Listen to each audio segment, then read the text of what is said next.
ಗೀತಾ ಮಹಾತ್ಮೆ.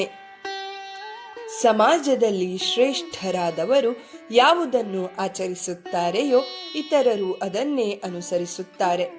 ಅವರು ಯಾವುದನ್ನು ಆದರ್ಶವೆಂದು ಭಾವಿಸುತ್ತಾರೆಯೋ ಇತರರು ಕೂಡ ಅದನ್ನೇ ಆದರ್ಶವೆಂದು ಸ್ವೀಕರಿಸುತ್ತಾರೆ ಎಂದು ಭಗವಂತನು ಭಗವದ್ಗೀತೆಯ 3ನೇ ಅಧ್ಯಾಯದ 21ನೇ ಶ್ಲೋಕದಲ್ಲಿ ಹೇಳಿದ್ದಾನೆ.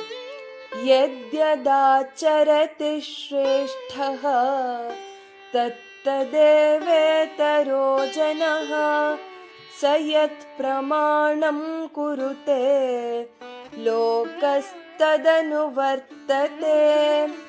ಲೋಕದಲ್ಲಿ ಶ್ರೇಷ್ಠರಾದವರ ಆಚರಣೆಯನ್ನೇ ಇತರರು ಅನುಸರಿಸುತ್ತಾರೆ. ಅವರು ಮಂಡಿಸಿದ ಸಿದ್ಧಾಂತವನ್ನೇ ಸಮಾಜವು ನಂಬುತ್ತದೆ.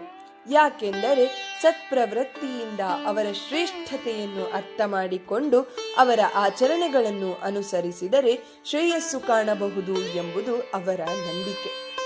ಇದರ ಹೊರತಾಗಿ ಪ್ರಪಂಚದಲ್ಲಿ ಪ್ರಸಿದ್ಧರೆಂದು ದುಷ್ಟ ಪ್ರವೃತ್ತಿಯುಳ್ಳವರನ್ನು ಅನುಸರಿಸಿದರೆ ಅನರ್ಥವನ್ನು ಕಾಣಬಹುದು. ಶ್ರೇಷ್ಠರಾದವರು ತನ್ನನ್ನೇ ಅನುಸರಿಸಿ ಎಂದು ಹೇಳಿಕೊಳ್ಳುವುದಿಲ್ಲ. ಸುಗಂಧಭರಿತವಾದ ಪುಷ್ಪವೊಂದು ಮರೆಯಲ್ಲೇ ಇದ್ದರೂ ಅದರ ಪರಿಮಳ ಎಲ್ಲರನ್ನೂ ಆಕರ್ಷಿಸುತ್ತದೆ. ಈ ಕಾಲದಲ್ಲಿ ನಮ್ಮನ್ನು ಅನುಸರಿಸಿ ಎಂದು ತಮ್ಮನ್ನು ತಾವೇ ಪ್ರಚಾರ ಮಾಡುತ್ತಾರೆ. ಆದರೆ ಶ್ರೇಷ್ಠ ಜ್ಞಾನಿಯಾದ ಪುರುಷನು ಸೃಷ್ಟಿಯ ವ್ಯವಸ್ಥೆಯನ್ನು ಸಮರ್ಪಕವಾಗಿ ಇಡುವ ಉದ್ದೇಶದಿಂದ ಬಹಳ ಜಾಗರೂಕನಾಗಿ ಸ್ವತಃ ಕರ್ಮವನ್ನು ಮಾಡುತ್ತಾ ಸಮಾಜಕ್ಕೆ ಮಾದರಿಯಾಗಿರುತ್ತಾನೆ.